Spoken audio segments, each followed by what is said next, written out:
All right. Hello, everybody. Chat, can you hear me? All right, perfect. So, some of you may know me. I am Jules, aka Riot Zero Nana, and we are here to talk to you about rotation.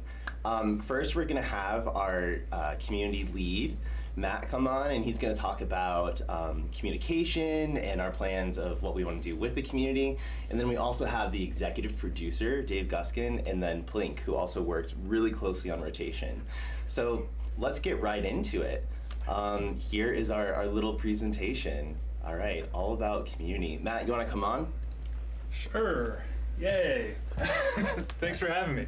Yes, of course. So we are here to talk about rotation, kind of like how we talked about it. So what are your feelings? So for rotation, we realized that you, the community, needed a lot more information than we gave you. And for that, I sincerely apologize. And we're looking at the future of how we can do this better. First, we're going to rely less on third-party services. Mm-hmm. So we're going to provide you with a single source of truth from here on out for all things regarding rotation. And we're going to make sure that you have that Riot information so that you've got that where you need it, when you need it, and you've got the best, most up-to-date information there. We're also already starting work on a globally accessible space for rotation. So the next time we talk about rotation, no matter where you are in the world, what language you speak, there's going to be information for you around it. Mm-hmm. That way, you've got all that information. Now, this is really important because with that lack of communication, not only did it leave the players in the dark, but also it failed to share the work that our devs put in, because they've been working on rotation for a really long time. Lots of hours. And that's what we're going to go into a little bit later, which I'm really excited for y'all to hear. Some of that why behind rotation, some of the choices that they had to make and the challenges they found while working on it to provide this really great game format. Mm-hmm. So you can expect that coming as well. Also, in the future, we're creating more ways for players to stay in the loop. And when I say in the future, I mean soon, very soon. So that's not only going to be you have to be on our Twitter or subreddit. Mm-hmm. We're going to find other places for people to be able to find that. I mean, I feel like now too, us doing the stream too, this is us wanting to connect more with the community. Mm-hmm. So are there going to be more ways to see information in-game too? Or? So in-game, you're going to get more information there. So everything affecting players is going to be represented there. And also, more of the Balance Patch live streams, more live streams with Jules. I do Stay those. informed with everything that we do. So again, we're really excited to share this information with you, and we're really sorry it didn't come out earlier. And we've learned from it, and thank you so much for your feedback. All the stuff on the subreddits and on Twitter, some of you left some amazing detailed posts that were super helpful, and I really do appreciate that, so thank you. Yeah. All right, I'm going to let the devs get in so they can get real information. Also, right. Matt is running the stream. He's producing behind the scenes. Yeah, if you hear me shouting. Yeah, you might hear his voice. All right, thank you. All right, awesome. All right, let's bring in, who wants to come first? Okay, Plink, you can come first. Your grand entrance. Okay, cool. And then Dave, you can come on too, it's fine. Executive producer. Okay. Plink, do you want to give a really brief intro, just so everyone, I think a lot of people recognize you by now, but... Okay, yeah, so I'm one of the game designers for Lore. I was the person who led, although it was really a huge team effort on rotation, but I was the one who led a lot of the rotation stuff last year. It was a lot of the work that I did last year. And you all have probably seen me on the live Balance Patch with Jules. Yeah. So that won't be the last one. Yeah. And Dave, do you want to intro yourself? Sure. Hi, I'm Dave. I'm Dave Guskin. I'm the executive producer and game director of Lore. Obviously, I've done a bunch of other videos about other things, but I'm here mostly today to talk a little bit about kind of a bigger picture, long-term vision around how rotation and Eternal fit into our plans. And then I also lead the design team, although I don't do as much work directly on cards as I would like to. We obviously have a ton of great designers to do that. So. Yeah, I'm really glad that we can have you here too, especially because a lot of the rotation articles that we've been putting out, you've really been the driving force behind it. And then especially good to have you, representing the whole team that really hammered out and was constantly going back and forth with rotation. But we have a presentation. We want to kind of dive in and give you a little bit more insight. So let's go ahead and get to it. So yeah, I'll go ahead and let you take it away. Want me to touch Actually, something? Oh, yeah. Dave, That's fine. You Yeah. can speak to this one. It's okay. Yeah, we're totally prepared for this. Yeah. So I guess just to be clear, we believe rotation is pretty important and necessary for kind of game health moving forward. We're confident in the direction of it, but there's a lot of details that this is kind of an experiment that we're going through the first time of rotating. It's a big rotation this time, obviously. So we're listening to your feedback. We appreciate kind of seeing so many folks talk about like what they like and don't like about rotation, and seeing those posts. And so really appreciate that. Thank you. Keep that coming. I think it's really helpful for us to understand kind of like how players are thinking about rotation, how players are playing with rotation, and what they're thinking about for future rotations. So Yeah, definitely. I can also talk about Eternal Ranked. We might talk about this a little bit more later in some of the Q&A, but Eternal is really important to us because we want to make sure that there's a place for every card to shine, so to speak, with Lux there on the screen. And most importantly, I think for Eternal is, and David will talk about this in a few minutes, it's a place where we think you can kind of express yourself more creatively because kind of it's a little bit more anything goes. It's a little bit more like all the blasts from the past alongside kind of the new hotness, and so that's something that we're pretty excited about. Mm-hmm. Yeah. I don't know if you want to. I can talk to this too. So I just talked about kind of like old like stuff from earlier days or metagames. So that's something that we're pretty excited about. One of the things that's nice about rotation, specifically having two formats, Eternal and Standard, is that we can rebalance things a bit and kind of restore a little bit of like the old glory of the archetypes and stuff. It's like kind of like a little bit maybe too strong, but like within the context of Eternal, where all cards are playable, we can kind of restore a little bit of that and allow you to play with some stuff that's like kind of exciting and reminiscent of the past. And then in addition to that, I talked about this a little bit in the articles. There's an opportunity for us to not just like tweak through live balance champions, but do more significant reworks and even create kind of 2.0 versions of champions that maybe we've rotated and we have a new version in Standard. Mm-hmm. So that's something that we're looking into. Nothing that I can really talk about yet with specifics. No leaks. No leaks. Not today. But yeah, that's all. There's a little bit of like a meme in the community right now that like Atrocity was like the shortest nerfed card since it got rotated and got put back to fast speed as opposed to slow. Right. But I think that's kind of like a good example of like Atrocity at fast, like it feels a certain way, and when it went to slow, it was like I'm glad that I can still have that. I just can't believe it couldn't slide under the door. I mean, it was like a month, but it was just people were feeling it as super impressive in the decks that it was in. So I don't regret the decision, but it was so funny because we all know it's coming out. We're like, but I don't. We don't ever want to have a meta that people are just like feeling super frustrated. So it was worth it. So, we knew that would get put back right away, and it's a good indicator of what we're going to try to do between the two formats. Yeah, Just on Atrocity. Having a meta that frustrating would be an atrocity. There's a lot of puns on the team. Okay. Maybe not enough puns. All right, let's talk about inside rotation.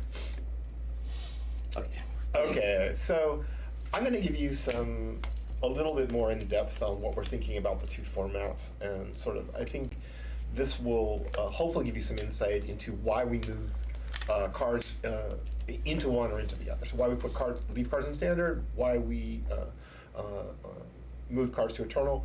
As we go forward, we'll be doing it some of both. We might move some cards back from Eternal into Standard. We might move some. We'll certainly be moving some cards from Standard into Eternal. So what are the two formats like that we're thinking about? So what are we trying to provide you with Standard? Well, one of the things we've tried to do with live balance, especially for the last year where we had a more intense live balance cadence, is just to make sure that the environment is super fresh. I used to work on physical card games, and there was a lot less information that passed through the community. So actually, honestly, the games would stay fairly fresh for quite a while. People kept their decks archetypes to themselves a little bit. But now, you all can solve a meta within a couple weeks sometimes, so maybe it'll be a month. So it is a challenge to keep a fresh experience where you feel like you can go in, you can make decks, you can try something new, and not just get completely slammed by like what is currently dominating. So keeping things fresh, and that's really one of our primary goals for rotation, is to give us a new avenue to completely keep the environment fresh. The way we're doing that is just by curating it. So really, if you think we have this whole set of cards, that's going to be eternal, we're going to take out a subsection of those that we think will promote, will create a healthy environment, and that will also facilitate adding new cards in across the year. So that's really what we're looking at. And then third, relative to Eternal, it's going to have a lower power budget. So this just means that it's going to be more tightly balanced down. We're going to be concerned with things like play against, like if people are like, if you remember back in Kaisa days where people were just like, didn't want to play because they might get the Kaisa matchup. We want to make sure that the power budget is very well balanced, that we continue to keep as many decks as we've been able to in the meta that we have been. It's a really high standard. That's the standard that we're going to impose in Standard. It's a high standard. It's a high standard. And for Eternal? Oh, okay. So Eternal is going to be the place where your favorites live. You'll have a lot of the familiar cards that you enjoyed, abusing your opponents with. It is like where not just your favorite champs, but like a lot of the cards that you had a lot of success with, and you'll be able to use those with the new content to build all kinds of new and interesting decks. So it'll not only have everything, but it'll have the cards that you're the most familiar with. Mm-hmm. And in terms of curation, it's just anything. All the cards that we've printed are going to be internal. So it's over time that alone will increase the power of Eternal. Mm-hmm. But also it's going to have just a higher power budget in general. We will let things reach a higher power level. We'll probably rebalance a lot of our cards that were nerfed to Standard's power level back up to something else. Back up to a power level that where they can kind of compete against each other. Yeah. We did that with like the Serpent and Atrocity, and then a few others in the last patch. Yeah, that's really just a taste of it. I mean, really, it's some time to look at this. If you go to the next slide, I'm gonna get mocked by Dave. Oh man. So what's wrong with this diagram, Dave? Well, you may not know, I have a couple degrees in physics, and this is an incorrect model of the atom. This is the old model. It should be electron clouds. It's a good metaphor, so I probably should. Okay, yeah. So the metaphor, the reason I picked this metaphor, despite it being like, was it the Bohr? The Bohr, model of the Bohr model, yeah, which maybe you learned in high school or sometime in there. It's fine. What are you talking about? I love seeing you guys be like geeks about physics, but it's go ahead. All right. So the idea is to have two power levels. So one is the sort of inner ring, right, where we're hoping that's a stable but balanced to a lower power level. And then Eternal will be a higher energy power level. Nice. Higher energy. Yeah, that's true. That's true. Oh, good thing there's no test. There will be a test. Yeah. So the hope is that with two formats, we can find out where we can balance a card best so that it's the most playable. So there's some cards that were dominating Standard. We nerfed them, and then they barely saw play or saw nothing like as good a play. Mm-hmm. For example, like Draven was a complete staple, but we took off the point of health, and then just saw edgy and play on the edges, right?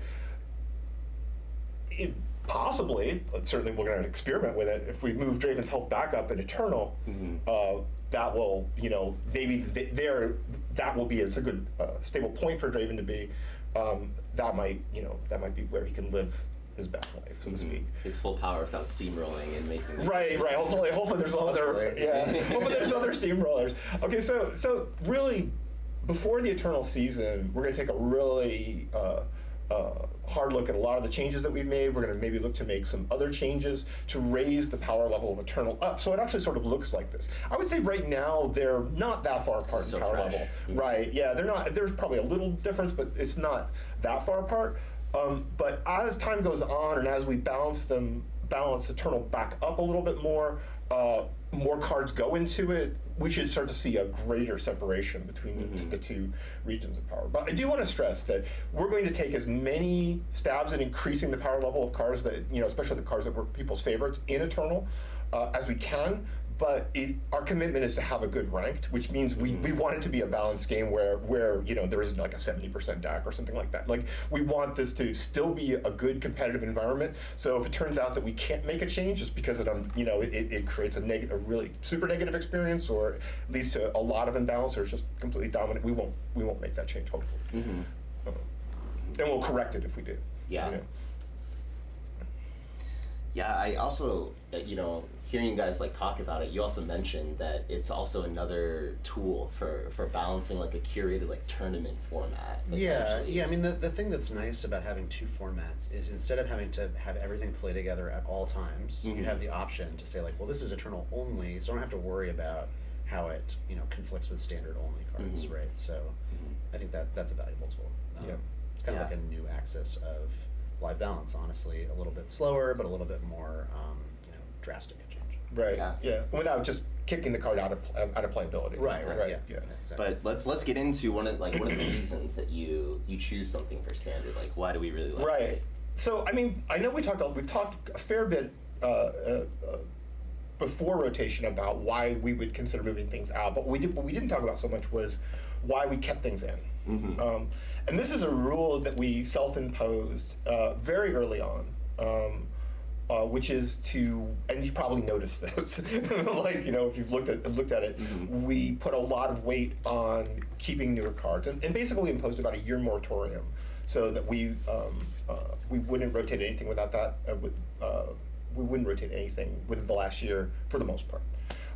Especially what we were careful to do is protect champs, and because champs are the number one sort of like purchase, right? We did not want people to feel like they had invested their shards or their coins in a champ, and then immediately it was removed from the environment. And the second, more subtle reason why we did that was we wanted to make sure that it's quite possible that we could through live balance give it a really good home at standard's balance point, right? So we want to give it a little time in standard, make some adjustments, see if it can find a place within standard's balance point. So that's another reason to wait a year. You also may have noticed that some cards actually from set 6, which would be inside that year gap, were rotated. And this is not confined to callback cards, but I can't promise that callback cards weren't get rotated. This Windswept Hillock Made sense with Yasuo. Yeah, right. It's like Yasuo is gone, so I think we just felt very cruel to leave the Hillock in and take Yasuo out. I think a lot of people noticed Sarah's biggest fan got rotated too. Was there a lot of was that something that came up later after seeing a lot of the Bar Seraphine decks, or did you identify that as a lever to be able to pull for that deck? Or? Yeah, I think so. I don't remember the exact specifics of why Sarah's big fans come up, but I think it was just a power level. There are when cards are severe outliers, or when we are taking things out of the region pie, then we would also consider moving them then. Cool. So those are the main better things. to rotate than to nerf it into nobody will ever play this ever again. Yeah. I think having that option too also gives you the creative space to kind of take big swings and be okay, maybe it's a bit much. Right. I think it was a pretty severe constraint on what else we could make as part of the reason. So Cool. Okay, also, next region. Okay, so this is another reason things are chosen for standard. And so the last property was the last thing we're talking about was a property of an individual card. So it was released within a year or was released before that. This is not a property of an individual card. This is a property of the set of cards, especially the set of cards within a region. So one of our goals in rotation was to preserve region health as much as possible for each of the regions that were there. So a lot of times, this was something that we adjusted a lot over the course of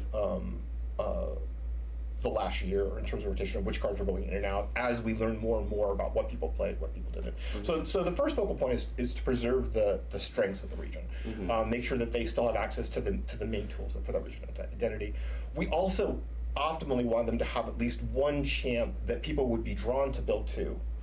That was kind of a little more modular, a little bit more open for deck building, just to make sure that region was as attractive as possible for deck building. And the other thing that we did, and this actually is a pretty sharp constraint once you're in the course of picking out the cards, is we wanted to make sure that there was playables at every point in the curve for the most part.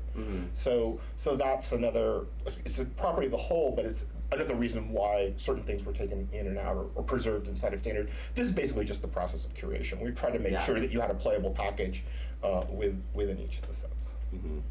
I think one of the interesting things too is like, I know that there's been a lot of testing. Like, you all spent a lot of hours in the client playing with these and finding different things. Like, especially with rotation being so fresh, do you still feel like there's some things that was found internally that still haven't been picked up, like out in the wild? Shh, don't tell them. I mean, it's sort of interesting. Generally speaking, the community will find way better takes than we find. Way more powerful. Yeah.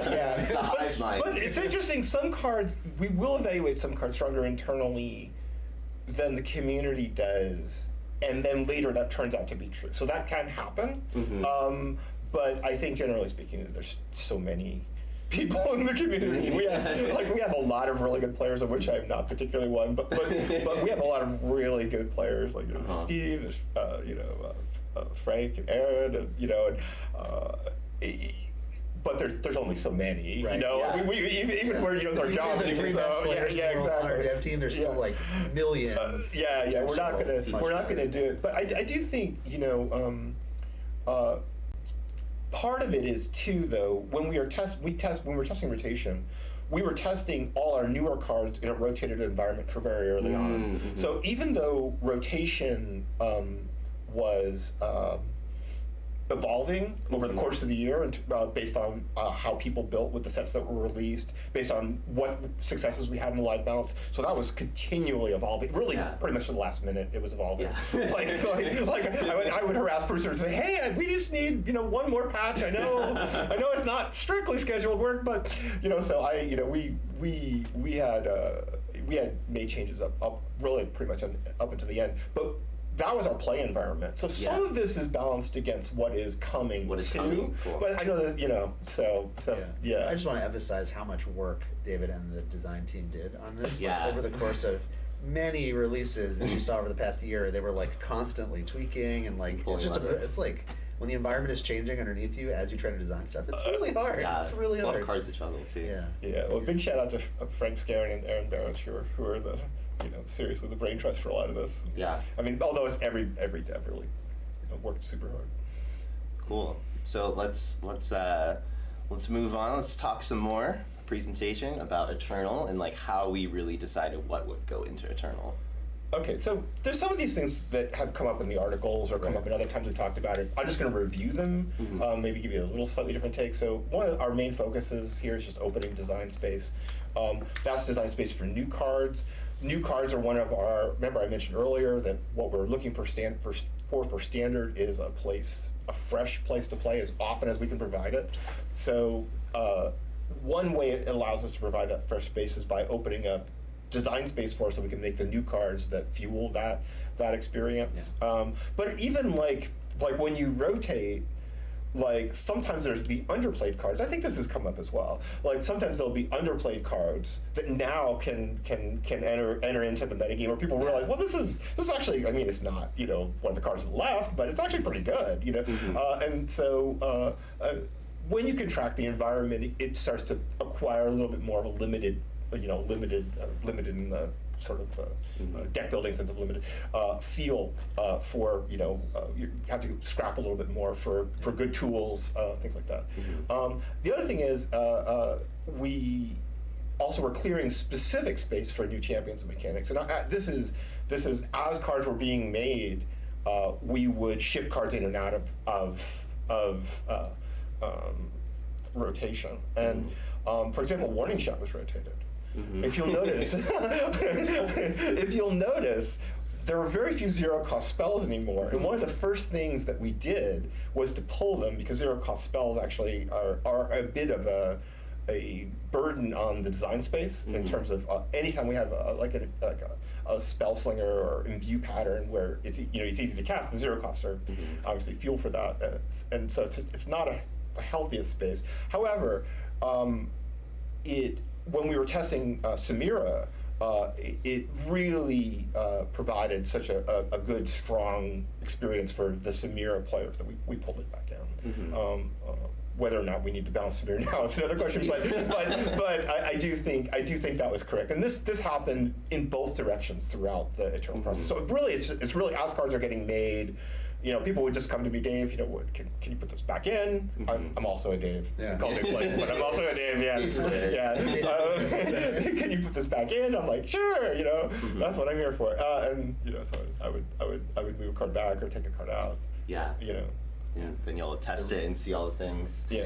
I think one of the things that I like that you were speaking of is kind of finding old cards. Like, watching the Glory Navori Brawl, and Samira is the hotness right now, right? And I know you guys have had a lot of internal discussions about Samira and like what to do with her, but then Aragorn, I looked at his deck list and I was like, what is this?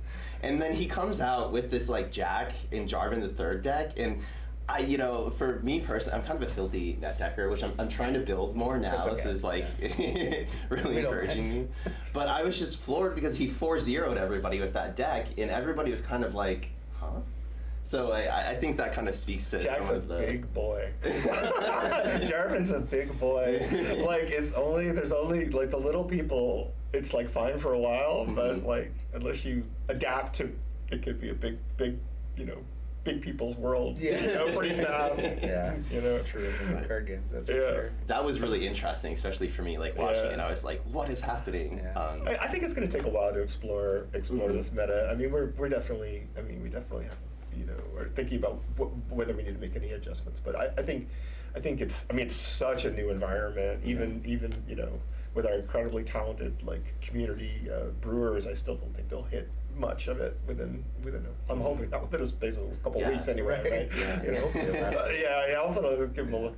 give you a little some time. Little time, yeah.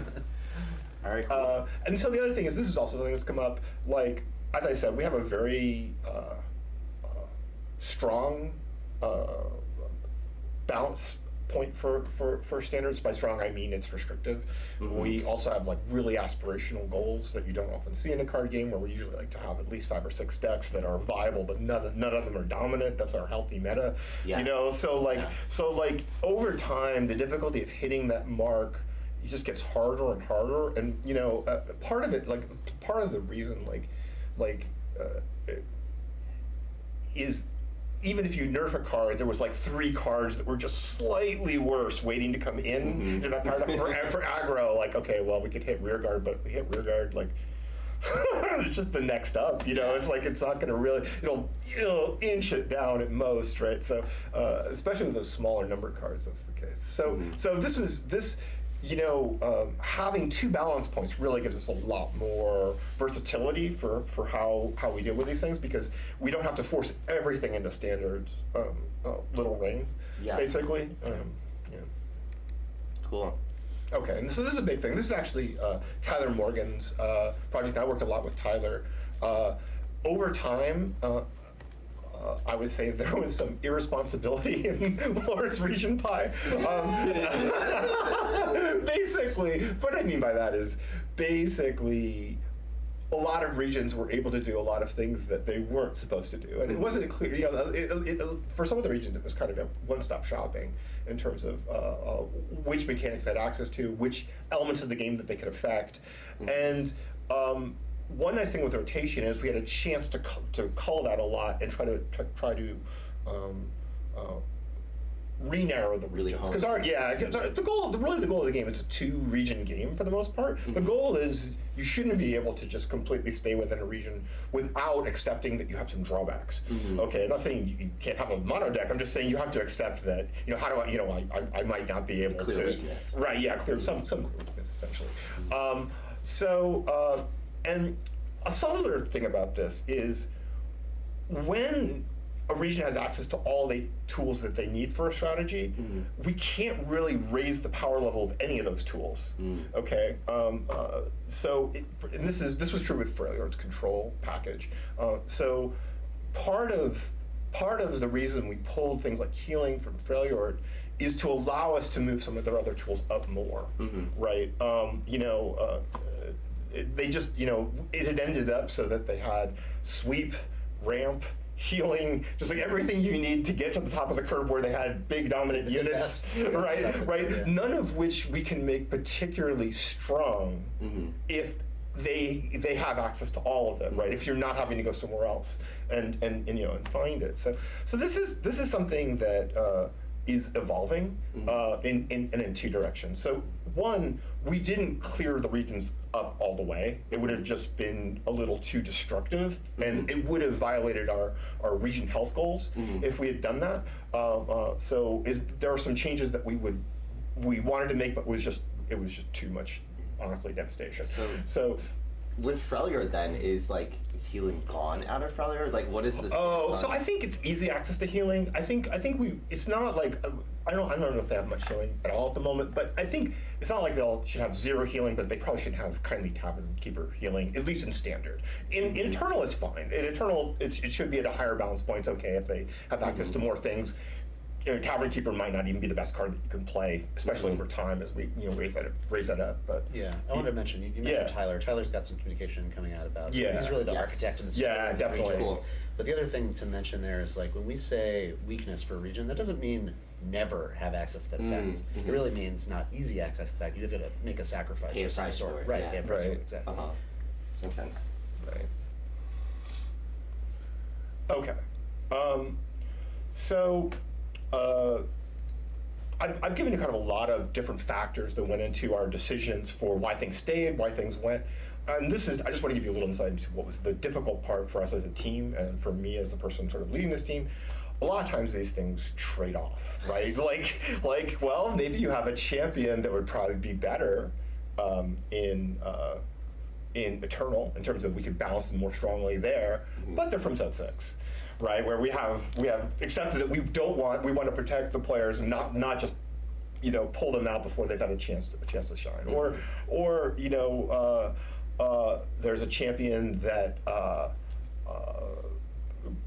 might do better in Eternal, but it's kind of holding the line for that region for that's why people go there to build, so things like that. So as a rule, we generally. The reasons to, generally the things that kept standard healthy outweighed the reasons to take things out. So making sure that the region still had things to do, making sure that we were respecting the region pie after Tyler had put in that work.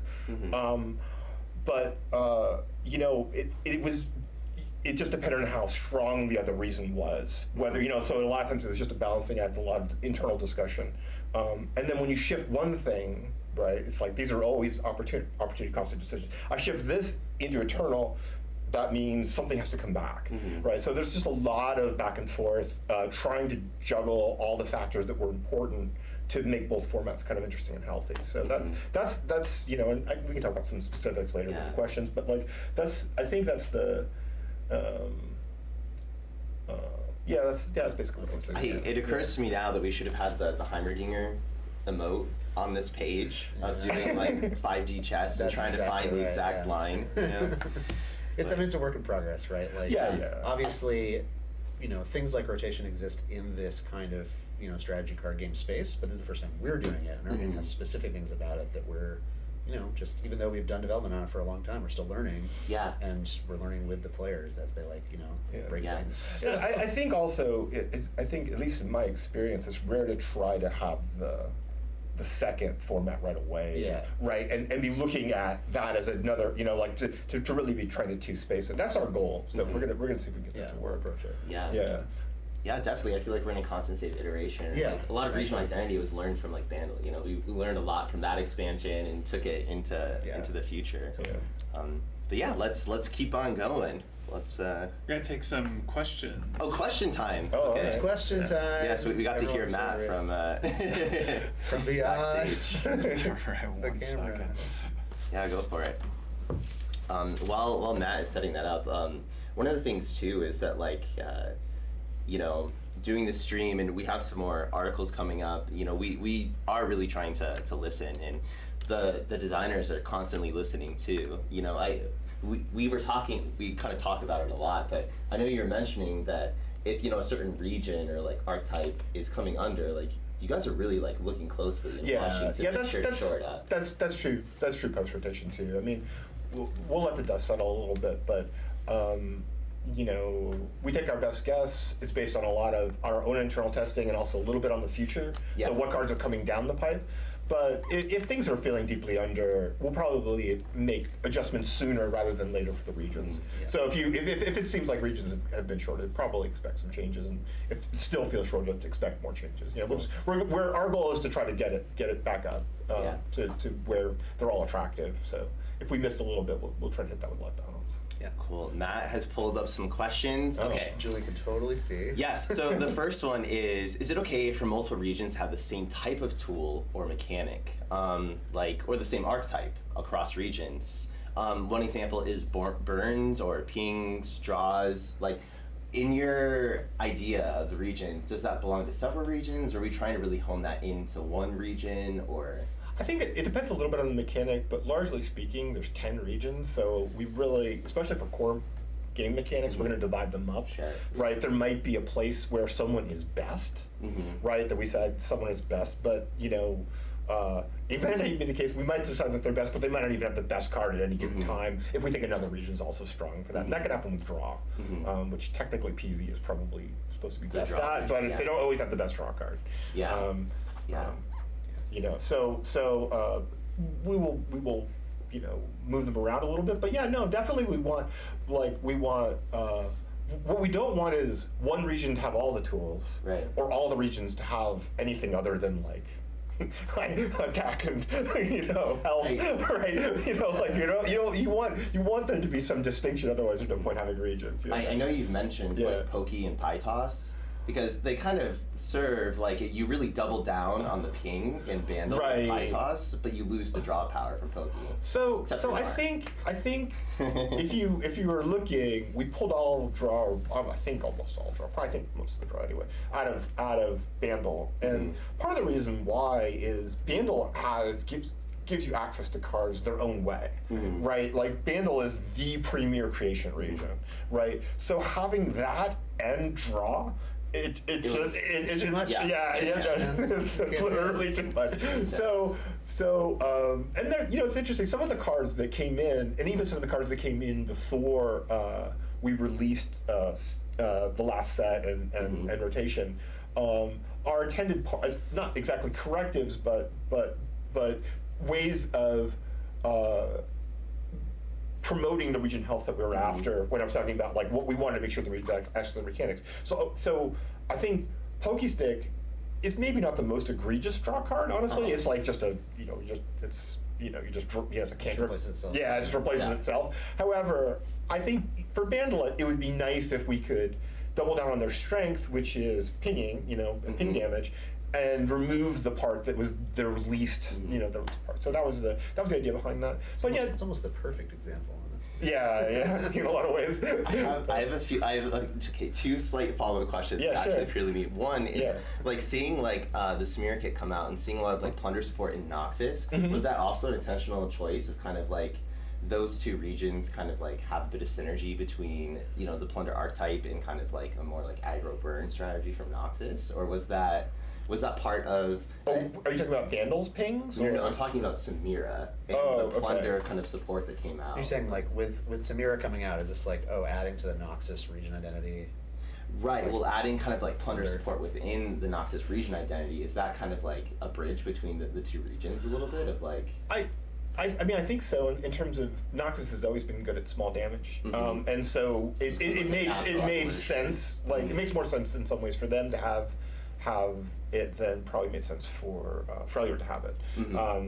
Although, you know, Freljord can, you know, does an area of effect like sweep damage. But so I think it was just a more natural home for plunder, and it, we tested a lot of different packages out for Samira when we were first working on her, and I think I'm pretty sure that was Steve was driving that. It was just it just played This so. is like 5G test again. Yeah. Because you're like Samira's from Knoxville, so there's that constraint. And you're like, yeah. It is what it is. Yeah. But, I mean, it just played beautifully. I mean, it was sort of, we wanted to take aggro away from just like, you just have a heavy early statted unit, and then like, can your opponent deal with it, and make a slightly like a subtler aggro package. Yeah. And one that's a little bit more modular, can play with more types of decks, and certainly over the course of our own development, Samira, and part of this is her quality, just that she's a very strong card, but I think just that package can integrate with a lot of different deck styles, and that's been a real plus.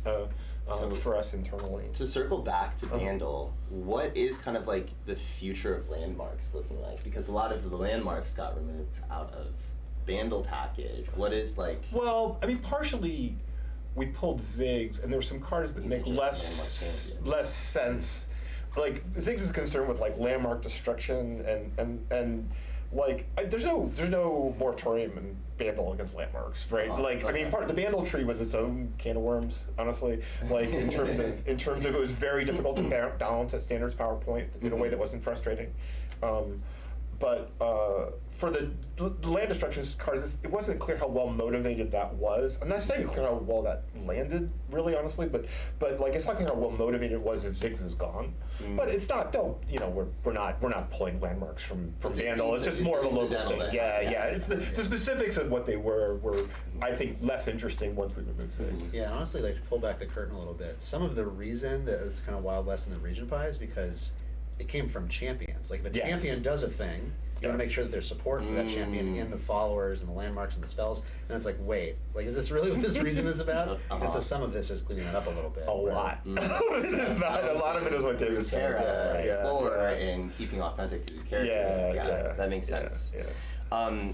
So going back to Pokestick, one of the things that's been kind of like a discourse within the community is like champion spells being rotated, but having a champion spell. Right. And I remember I was discussing with you, and we have the Runeterra champions. Was that kind of like a little bit of a testing ground? I think it wasn't intentionally, but as soon as we saw that it was playing well, that you could have these champion spells like Kane's, which is quite strong, right? So you have this very special thing when you draw your second champion, and that was perceived well. That gave us an opportunity to pull back on, for example, if you look at Get Excited, right, which really was a cornerstone of Piltover Burn package, and with running Jinx, you could have access to like 5 or so, maybe more depending on what you're doing, but like of these, so it's a lot. So I think we wanted. But we didn't want to just change the champion spell. That card works very well with Jinx, and so especially for the stronger ones, I think it was nice to leave it in as the champion spell. At least we think so. Hopefully, I mean, it's a little bit of an experiment. If people really are like, we'll pull back. But I think you're right that the Runeterrans turned out to be a test case for this, and that we thought it played well, and it allowed us to rotate things cards that we wanted to rotate, but leave them on the champ. Cool, makes sense. Okay, cool. Let me pull some more from chat. Okay, are there plans to rework rotated cards, champions, archetypes? Can we expect some gameplay for, say, Tahm Kench, Zoe, Philios, Vi? Any support down the? So, I mean, we're definitely going to rework, or at least do a lot of reversion back to their original strength if they had a stronger form. But I do think this is certainly on the table for us to look at ways to strengthen them inside of Eternal, right? So that their packages are more competitive within Eternal's framework. But that could even be a place where maybe we find a balance point that's actually while they're in Eternal, we find a balance point that actually matches Standard's balance point better. Yeah. Right, while they're there, and they're like, well, we could shift. We could shift the. Depends on the reason that they went out, right? Like there's some, if the reason that they went out is that they don't match the region pie. Unfortunately, looking at you, Zoe. We love Zoe. We're sorry. She just really doesn't fit into Targon's plans. Which isn't short curve beatdown.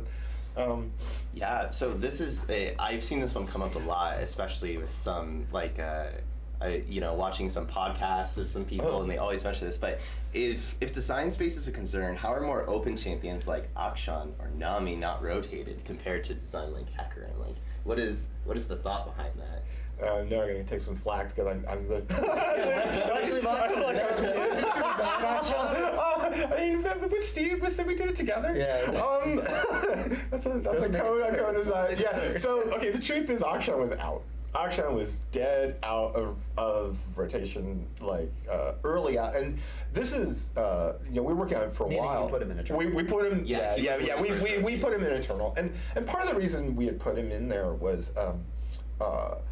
I figured by the time equipment had landed fully, given how strong it was with his play pattern, depending on what we did with his lead balance point, people were going to be at that point, put him with the other strong people in Eternal, like we want something new, for Standard, and that might be true, although I don't think he's like a dominant deck at this point. But what happened was when we were testing for region health, we really didn't feel like Shurima had any real clear build around champs. And Akshan fit that bill, so we moved him back. And that was really like Or open deck builder. Yeah, basically. It's like Standard is the priority, right? Right. Yeah. So we put him back so that there were basically good deck building opportunities in Shurima. Nami's kind of a different case. I mean, to some extent, some of that, but I mean, Bilge has a lot of really sort of narrow archetypes like Deep or Lurk, where they're very committed. So it is important to have a champion that has some flexibility. But for Nami and Fizz both, to some extent, are part of what was intended as a regional strength for Bilge, which is this sort of spell slinging, imbue package, like casting spells, gaining spell mana. This was all part of Bilge's design intent. So really, she's there to sort of hold that together. But as long as we maybe until we find something that keeps that space for them more, later. I think we didn't have it, so I didn't want. I think as a team, we kind of felt that moving her out would threaten your ability to play that way in Village, and that's part of what they're supposed to be able to do. Yeah. So that was really the reason for Keeping those Nami two. in and pulling other levers like the zero cost spells or like Barkeep. Or Right. That makes sense. Yeah, definitely. And with all these things, it's a tough decision. It's possible that Nami lives her best life in Eternal, but she is kind of doing some work for us in Standard. So it's like it's a very tough. Yeah, exactly. It's very and there's curve considerations too, like where she sits in that curve. Same with Fizz. Like we want to make sure that you have a little bit of a spread, depending on your strategy. So there's a lot of different factors, but that's the main one. That's the main reason we went that way. Yeah, so I know it's only been a week, but there has been feedback. This is a good comment that right now Eternal Casuals has turbulent match quality. There's really, really wide variety. Yeah. And that a lot of people feel that rank is really needed to have like a balanced match. So there's been a lot of questions about like why isn't ranked Eternal turned on now? Why isn't it turned on permanent? Can you guys share some thoughts as to like why we made that decision? Yeah, I can take this one. So, I always want to be like as open and honest as we can be about why we make choices like this. So why isn't ranked Eternal just a permanent, like just have both ranked queues up all the time? So there's two main reasons. The first is if we have multiple queues up, it is possible that we split the player base enough that like you don't get a match as quickly as you want or at the quality that you want, where you're like matching somebody who's like not at the same rank as you. And so we don't know if that's going to happen, and we're going to kind of try it out, right? Like experiment and see kind of where people play, especially when we do the Eternal Spotlight, and kind of see whether that's happening or not. So rather than just like open both queues right away and maybe decrease the queue health of both of them, we're going to try, doing that on occasion as opposed to all the time. Another piece of it, I mean, to be honest and frank about it, is like supporting both ranked formats at exactly the same level at all times right out of the gate is a lot of work for our team to just take on right away. We kind of want to see, like, hey, where are people playing? Like, how often do we need to rebalance Eternal? We don't know yet. How often do we need to rebalance Standard? We don't know yet. And so that's something that we're kind of seeing and kind of like working with the community, honestly, seeing what people give feedback about, and like where people play to understand Mhm. how to do that. So for now, we're doing kind of the Eternal Spotlight once a season, and we'll give total support to Eternal Rank during that time. We'll make sure that like it's a healthy metagame at the time that queue turns on to the best of our ability, and then we'll see how that goes, and we'll revisit and evaluate. Yeah, would you say we're kind of waiting for the dust to settle and we're willing to like Yeah. see how people are playing and what they're really gravitating towards? Yeah, and then- definitely. Like as I said at the very beginning, we were confident in this direction, of, like the split between Eternal and Standard. But the details, how often is the Eternal queue up?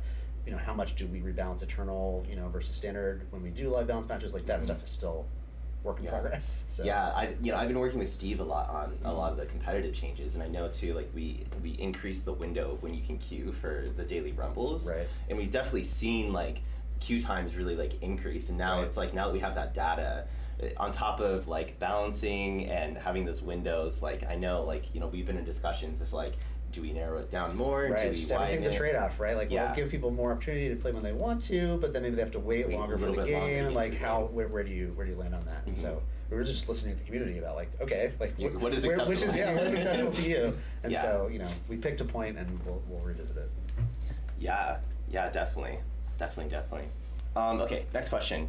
When can we expect to see updated starter decks and more rotation-minded content in game? Will we see Eternal skins? And then I'm gonna add on something Oh, else extra too. bonus. Yeah, Okay. I've noticed too. Like, wait, I'll ask as a follow-up. Okay, all right. I'll let you okay. hit that first. Yeah, I I'll can keep my talk to mind. this one. So, so we didn't have the time really, or like the amount of people hours to update the starter decks with the release of rotation in the Eternal format. But there's definitely is something that we're trying to get in as soon as we can, and that was because we were just focusing on kind of stuff that David talked about, like making sure that the formats were as healthy as possible and the gameplay was as healthy as possible. So that's coming. In terms of like other kind of Eternal content, like Eternal skins and whatnot, for sure we don't want it to be the case. Like people have favorite champions, and we don't want you to think like, oh, my champion's in Eternal, never getting any support from anything. That's not the goal. We want to make sure that there's kind of a balance between things for Standard and things for Eternal. Obviously, as we release new cards, those go into Standard primarily. I mean, you can play them in Eternal, but it's intended to be like freshen up the metagame, and so we do focus some attention there. But it's not exclusive attention there. We do want to make sure that champions that are Eternal and play patterns that are Eternal do get support through every aspect of the game. So my follow-up question Yeah. is, when you open your vaults, like you still get Eternal cards. Like what is going on like under the hood? What is the intention with that? Is there like, are we gonna give away like Standard cards through vaults more often, or like what's the plan? Yeah, so again, this is like an experiment. We're just trying it out. The details are subject to change, but basically the way that we've been thinking about it is if you don't have much of a collection in Standard, then we want to make sure the rewards are tilted a little bit more towards Standard and you get more Standard cards. But if you do have a relatively full collection of Standard, or even an entirely full collection of Standard, then we tilt the rewards more towards Eternal, so that so you're not just always getting duplicate. We kind of like broaden it out, but that's so it's a little bit kind of sensitive to your collection, but it's also something that we're like looking into. Is this working for people? Are people happy with the rewards they're getting? And so that's kind of the current situation under the hood. So that's in the game now. Yes, I believe so. I'm not 100% positive Okay. because I don't keep track of literally everything we ship and when we ship it. That's fair. But yes, I do think that's in the game now. Okay, cool. Good to know. Okay, next question. Were cards rotated because they break and restrict future cards? If so, how far ahead do you think rotation will be applicable for? Okay, the first part's pretty straightforward to answer. Yes. Yes. Often that was the case. But I also know we're going to rotate every year, right? Is that Yeah. the plan? The or current is plan that- is with the first expansion of the year, we will do a rotation. Although this might be the most sizable rotation we ever do. Yeah. Because it's like the advent of the format. But that's a good time to ask a follow-up question. How do you think future rotations are going to be like comparative to this? Like, is the idea to keep Standard at a certain level? and then- I think this is, our estimation is that this is a good size for Standard, and then drifting up across the year and then back down to something like this size would probably be correct. But some extent we're gonna we do want to evaluate it.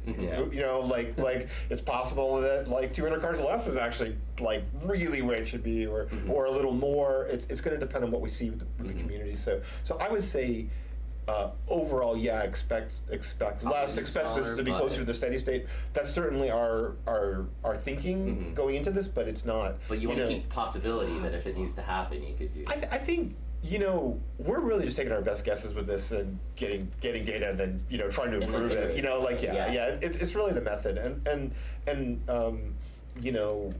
if we think that by rotating more we'll hit the standard goals and the eternal goals better.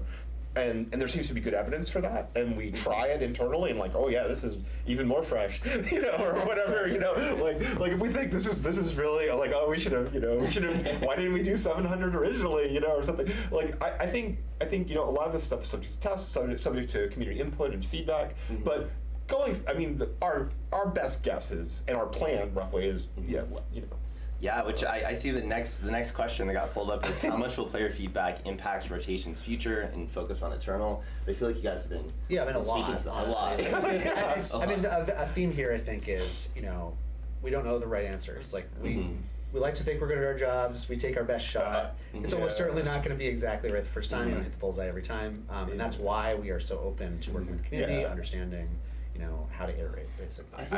Yeah, I mean, especially for the for especially for the design team, really for almost everyone there, like the engineers. A lot of people are players. Yeah. We're really stewards of this game, of our game that we like to play. So we're trying to make it as good as we possibly can, and we iterate as much as we can internally before we see. Well, what do you all do with it? Right. The giant mass of people like, oh, okay, interesting. Well,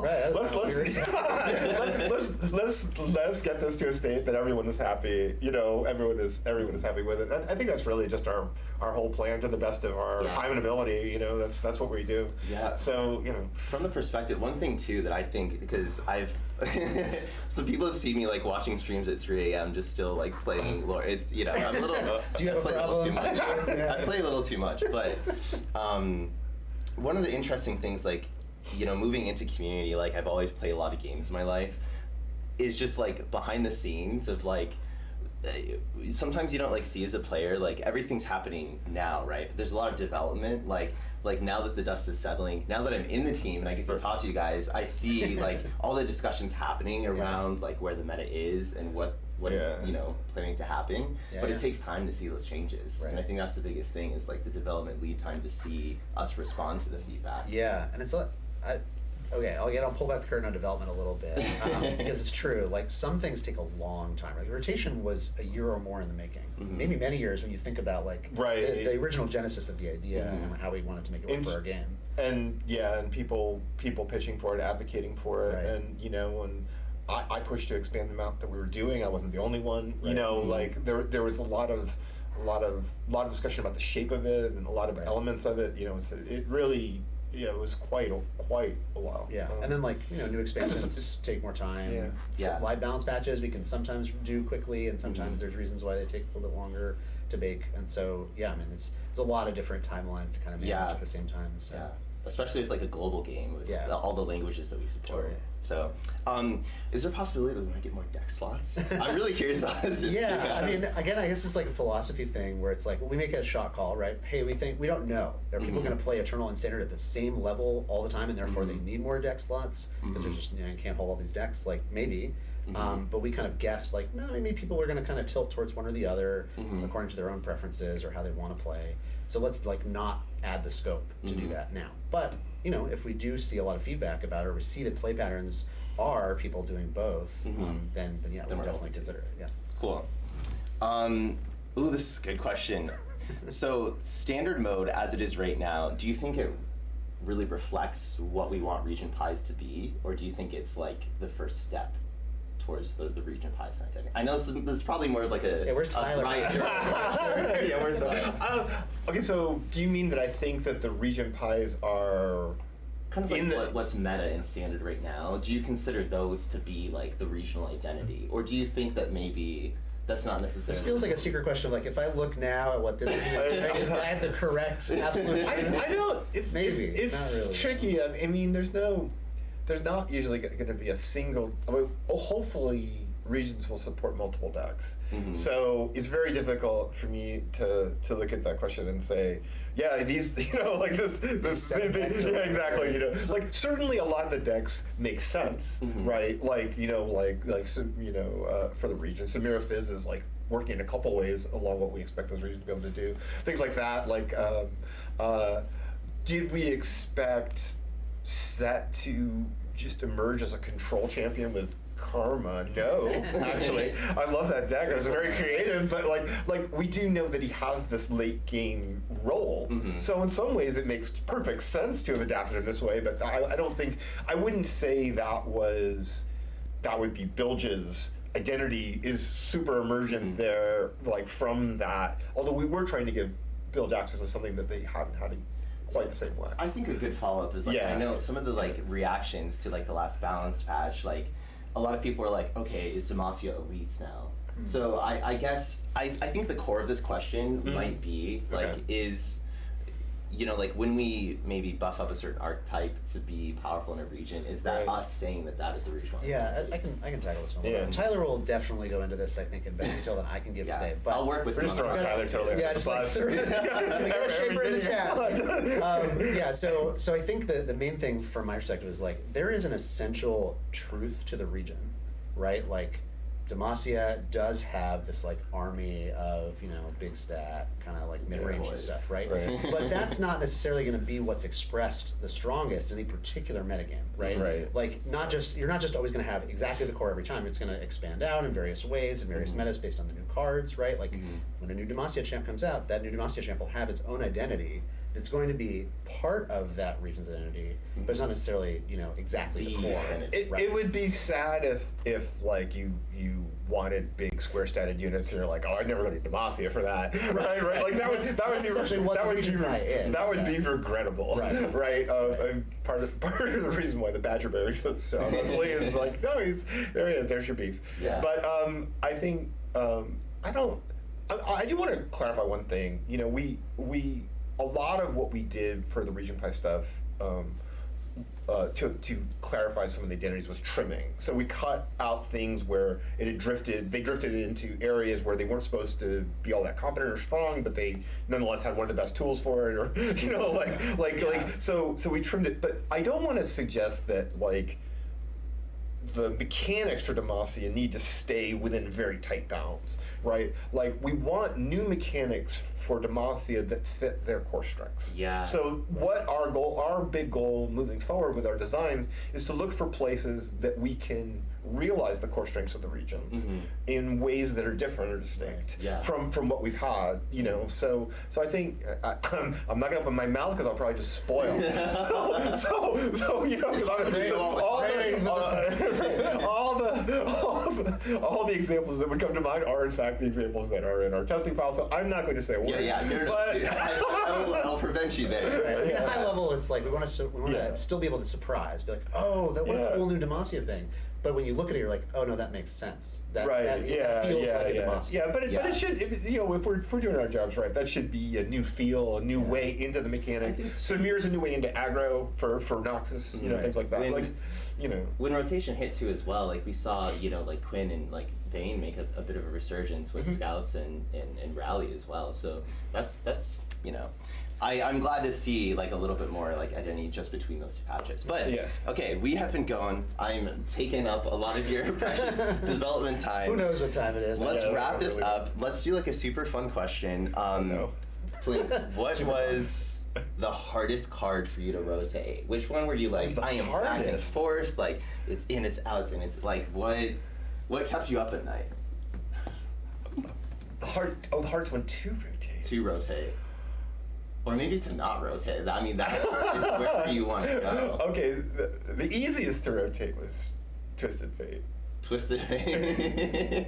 And part of the reason why was Twisted Fate's mechanics are hooked into draw, which is the most like it is. Yeah, it's just the most prevalent mechanic in any card game. Right. Yeah. So if Drawing you're cards, binding too. something to draw, it is so constraining for us in terms of what we can make and how we can balance him. So it is very hard to keep him at the right power level inside of standard, where he's hooking up into something, into what is like core. Extremely fundamental. Yeah, fundamental card mechanics. Yeah. So that was easy. Hard. Yeah, no, I don't. I think No, that's an hour later, I think I'm just. We can leave it at Twisted Fate. Sorry. The twist all. of fate. We answered a different question. I think too, even with like Samira coming out, there's some things with like Samira with Twisted Fate or future cards where it's like, okay. You're right. But I mean, it is a good point, right? Like, when you think about what's fundamental to a card game, Yeah. draw is one of them. Yeah. It's like, that's a space we probably want to play in with new champions. Yeah. You never want to have, like, we can't make this champion exciting and Yeah, and, like, interesting kill the because, creativity of it. of this old Makes practice. sense. Right. Yeah. All right, cool. Let's go ahead and wrap it up. So I want to say thank you, everybody, for coming and watching. Like everyone really Yeah, does thank you. care. I working in community. I really love being a part of this team. Like it's every day super exciting. Along with that too, we've seen your feedback. I know some people want an article too. Maybe live streams aren't how all of you want to digest this information. I do know like a lot of our community members are, I'm sure they're taking notes, they're going to post up, but we will be publishing an article that summarizes all the stuff that we went over today on our website, and we will get it localized out to languages Look as at soon that, as we delivering can. on the promise at the beginning from Matt. Yes. I'm sure you have the one central source. Yes, we are. We'd love to see it. Peeling back the curtain a little bit, that will probably be a few days, just to be blunt with everybody. There are a lot of teams to help us work on it, and getting it out like immediately right now isn't quite possible, but we are going to do it as soon as possible. Once again, thank you everybody for coming out. Feel free, leave comments. We read all of the comments, Reddit, Twitter, YouTube. Just once again, thank you guys so much, and tune in. I'll be doing a live balance stream next month, so you'll see me soon. Ooh. Yeah. Thanks, y'all. Bye.